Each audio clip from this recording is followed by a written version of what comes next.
Welcome to B&H Real Exposures, where we interview today's top pros. We ask these rock stars of photography in-depth questions to get insight you won't find anywhere else. I'm David Brommer, your host of Real Exposures, and today you may smell the pungent odor of stop bath coming from your screen as we have veteran photographer and darkroom maestro Sid Kaplan joining us. Sid Kaplan has a long career that spans the better part of the last century. Growing up on the Hunts Point neighborhood of the Bronx, Sid has dedicated his life to the lens and chemistry. Always photographing, a lifelong project he aptly names, The Vanishing New York, Sid has documented the dynamic nature of the ever-changing New York City landscape. For 40 years, Sid has been an instructor at SVA, teaching numerous students the finesse of black and white printing. Sid's skill at coaxing the best print possible out of a negative has earned him a reputation among some of the best photographers who didn't print their own work, most notable of those being Robert Frank. Recently, Sid is having a bit of a renaissance as his own work is now being recognized. Gallery exhibitions, New York Times articles, and more are showing us the man behind the curtain, or the print. You've been getting really popular lately. What's going on? Tell me and we'll both know.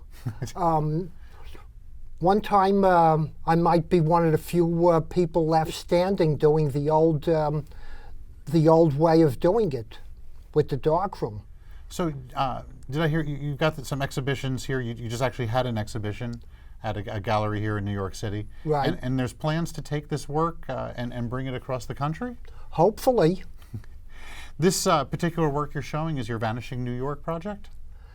Well, I don't know if it's all Vanishing New York, because in addition to doing a lot of work over the years in New York, I've also done a lot of work in Minneapolis as well as Philadelphia. And this work, the work that you're showing now, what's the first year that a photograph was taken in and the last year that photographs were taken in, roughly? Well, the earliest prints that I still have negatives for is 1952, and and of course I still have the camera with me today. What are you shooting with today? Well, I happen to have the Leica with me, the M3. I also have Nikon because you could put different lenses on Nikons that you can't Leica, vice versa. Also, 2.25 Rolleiflex I use continuously, and the Mamiya C330s, which I have all the lenses for. So it's just not only Leica, it's a combination of all of them. Okay. And anything in large format, anything beyond medium, have you? No. Basically, the largest format I do have, and I don't use it too much as I wish I do, is a Zeiss Super Iconta going back to before World War II. You know, you've printed for one of the greats, Robert Frank, and I think maybe if we went to the top 10 photographers of all time, I think Robert Frank is certainly in that top 10. What was it like working with Robert? The way I met Robert was through Ralph Gibson, who was a friend of Robert's. I knew Ralph also, and they were reprinting the Americans for the first time, and there were a lot of prints that Robert did. A lot of images that Robert didn't have the negatives for the prints anymore, so he needed new prints done. But he gave me the negatives to print, and apparently he liked what he did, or what I did, or he wouldn't come back. Now, I think this is an important consideration. With today's digital world, there seems to be either you do it the right way or you do it the wrong way. When you work in the darkroom, I think there's a lot of interpretation. A little more contrast, a little lighter, a little darker. How did you work with a great like Robert Frank and your interpretation of his negatives? Well, the first time it was pretty rough. It was pretty rough, but after a while, I think maybe by the second or third time, he gave me prints that he had and tried to match it more like that. Okay, so there's a reference prints. Right. Try matching it as close as possible or in the ballpark. Does that happen frequently? Were you given reference prints, or do people just kind of... Well, with Robert, after a while also, and it took that sometimes the difference between the print I was doing for him and what he liked could have been no more than 10% density or a half grade in contrast. And then he decided the only way to get it exactly right was supposed to be there with me. Interesting. Yeah. I worked in the darkroom with him. Right. And then after a while, in the later years, he would give me the work in advance. The night before, I would set it up. I have 3 enlargers, so when he would come in the morning, there would be 3 wet prints waiting for him. And then I would probably say something like, oh, this is a number 2 contrast, 22 seconds, and develop for 2 minutes. And Robert would say, okay, make it a half grade higher, 5 seconds more, and most of the time, it was pretty much right on exactly the way he wanted it. Sid, do you think there's a relationship between a creative image maker who goes through the full gamut of their, in other words, they capture or they shoot, and then either darkroom or the processing of the image that lets their vision really come out, versus someone who just shoots and then gives it to somebody else, hands it off to print or develop? Well, of course, like most of the people, and a lot of them are very good photographers when they shoot the picture. However, the way they imagined it and the way the camera records it tone-wise, there is a big difference. And most of the people, if they send it off to people like myself, as long as they get a good-looking print, whatever that implies, it's okay. But for the people who do the work themselves, they know what they were thinking when they shot it, and what could we do in the darkroom to make it look like the way you imagined it. If you could print any photograph that was ever taken and put yourself to the task, what image and what photographer would you like? What image would you like to print? Well, the two people I wish I would have worked for, and obviously I didn't, was Feininger, Andreas Feininger, who was a very big influence on me, and Roman Vishniak, who I was in the process of meeting to do work for him, and then he died, and that never came. You were telling me a story when we were getting ready before, and we were talking in the elevator coming up, going into the inner sanctum of B&H, and we were talking about how digital has evolved so rapidly inside of a decade, where analog photography really wasn't such a rapid evolvement. It seemed, I guess, from the SLR of the late 50s to autofocus cameras in the 80s. It was a long time in between each improvement. In every Nikon F, it wasn't such a dramatic difference as there was with digital. And you made a great point about Polaroid. Can you tell that story? Right. Sure. As an aspiring photographer, and we're going back to maybe late 50s or early 60s, there was this one trade journal, I forgot the name of it, but they used to send out photographers along with writers to, one would write the story and the other would take pictures.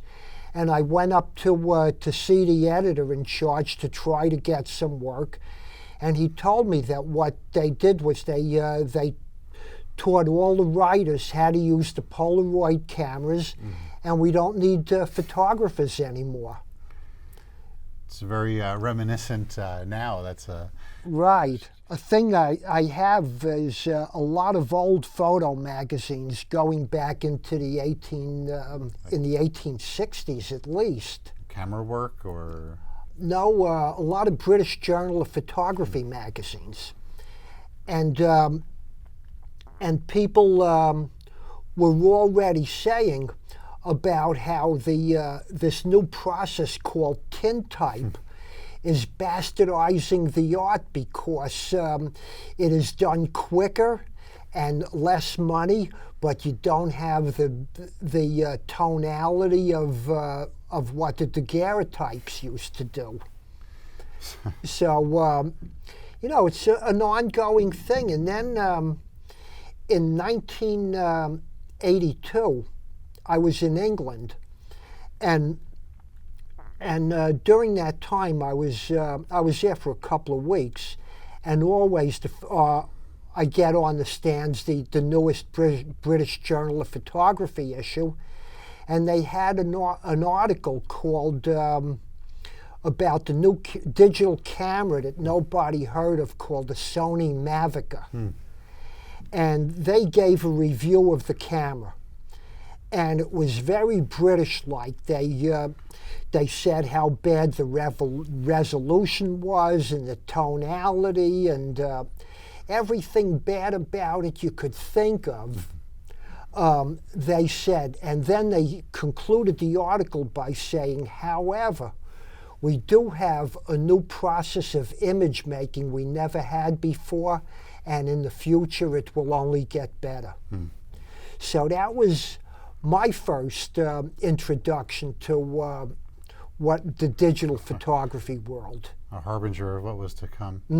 Yeah, I remember, I show my age, but I remember working in a camera store selling the Mavicas, and they took floppy disk, went in, the old floppies. So it was a horrible resolution. It was like a still video more than a still photograph. How would you stack up a digital or a silver print versus a digital print? The digital print, it doesn't matter whether we're in Alaska or South Africa. Everybody's print looks the same. For lack of a better explanation, almost like a slick magazine look, and it's all the same. I tell a lot of people in visual arts that the new digital cameras are so automatic. You don't have to focus. You don't have to think about the exposure. You don't have to think about color balance. You don't even have to think about holding the camera still anymore because it's got the built-in gyros into it. And the same thing where the print is so automatic, you get the most beautiful, slick-looking prints, which is now the norm. Just don't think you're getting deluded into thinking you're a craftsman. Yeah, it's interesting that you say that. And I was thinking about adding that as one of the questions. Where do you view yourself as an artist or a craftsman? And this is you. So taking into account your photography and your skills in the darkroom. I don't know. I don't. I never really thought of myself as an artist. I think. I don't even know if I guess I am a photographer because the dictionary meaning of photographer is somebody that takes pictures with a camera. But I think of myself more like a recorder of just what is going on. It is a craft that is definitely being lost. Like a good example of the craft again is what I was saying about the way you see it and the way the camera records it.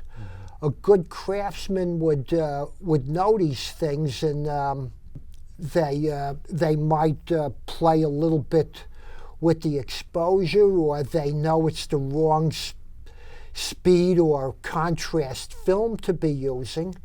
So that's a lot of the craft that isn't happening anymore. And of course, what's happening with all the camera companies shutting down, and you can't blame them. They're getting rid of a lot of films that were special purpose films because in the world of business, you can't manufacture things that nobody's buying. How was the impact of Kodak discontinuing so much of their product? And I mean, even the darkroom section at B&H now, it's still here, but it's pretty thin. Very thin, sure. No, I think it's down to a couple of different types of film and some basic chemistry. And I keep hearing stories about how that's just a matter of time also. What I have in the camera store I deal with now, in the basement, they have for me a case of developer and a couple of other Kodak chemistries. What's your favorite developer? Dectol. And eventually it's going to go. There's luckily, and we sell at Photographer's Formulary. Right. And I think that they're dedicated. A businessman one time said to me that when everything moves to one side of the spectrum, a market opens up on the other side of the spectrum. So we here at B&H, we're dedicated for it. We're always going to have darkroom equipment and a selection of chemistry. Right, hopefully. Well, the Photographer's Formulary thing is very good. And then there are a lot of things that even the Formulary can't do anymore. Things like one of the best friends a photographer would have back in the good old days, something called intensifier, where you took negatives that weren't too underexposed or underdeveloped, and by putting some of this magic stuff in, you get a beautiful, beautiful looking print. Recently, I did find a little vial of Victor's intensifier. And John Cohen, who I've been working a lot with recently, he was doing a show on Woody Guthrie for the Guthrie Museum in Tulsa. And there was one very thin negative. And it's just too bad that John isn't here to talk about it, but I put that in Victor's intensifier, and it was a beautiful print without any filtration at all. And if you saw that negative to begin with, you'd think it was a blank piece of film. You know, that's the alchemical nature of photography that is the darkroom. And when we go to digital, right, chemistry and that wizardry sort of, it changes its nature. What impact on photography will the analog skills that are now, these photographers that are coming of age that never worked with a film camera at all? They're strictly digital. I mean, the Canon Rebel was 2003, was a megapixel camera under $1,000, single lens reflex. That's a game changer. So it's 2003. There's a generation of kids that just never played with film. And next thing you know, there's a couple of Macs on a table, and the darkroom is the lights are on. It's no longer dark. The electricity of seeing a print come up in the developer is gone. They'll never experience it. It's interesting. The all digital's paradigm is based off of the analog world, and we've got this is a camera that was introduced last year. It's the Fuji X-Pro 1. And it's interesting because it really looks like absolutely a film camera. The shutter speed dial's up on top, and the apertures are on the back of the lens. Right. So in many ways, it's quite retro.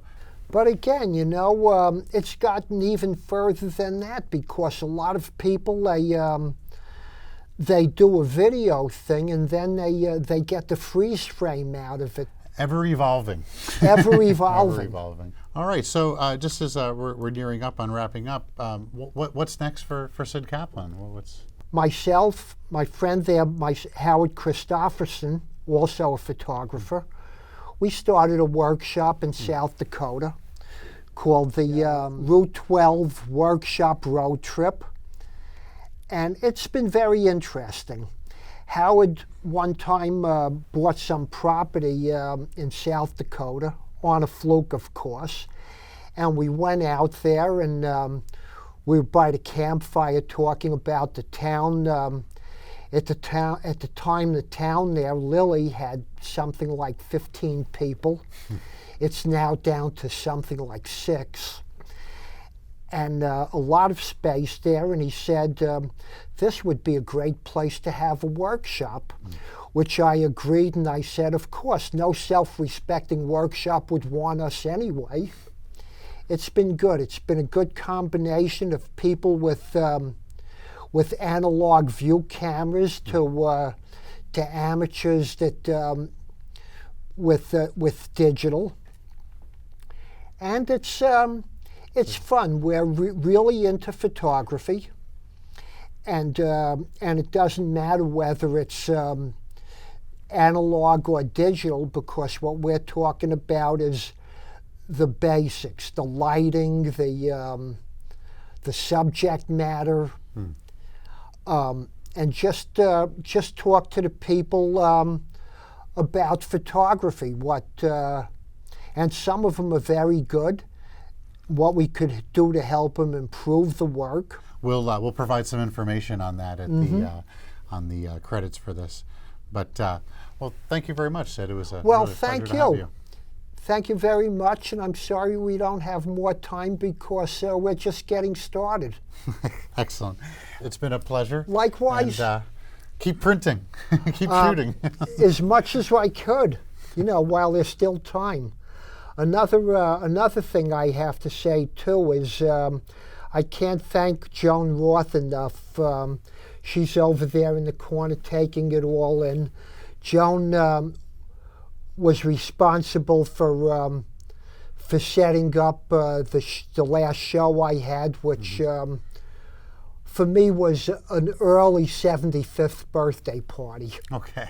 And I just got to give her credit. And also with that, Barbara Koppelman, who helped also with the editing of the show, and the other lady, Bess Greenberg, whose gallery owner it is, that had made the show happen. Well, let's keep an eye out for this show, Sid Kaplan's work, to come to a town and a museum or a gallery near you. Sid is an important photographer who has a depth that I hope you understand better after this interview. And thank you very much, and we'll see you next time on Real Exposures.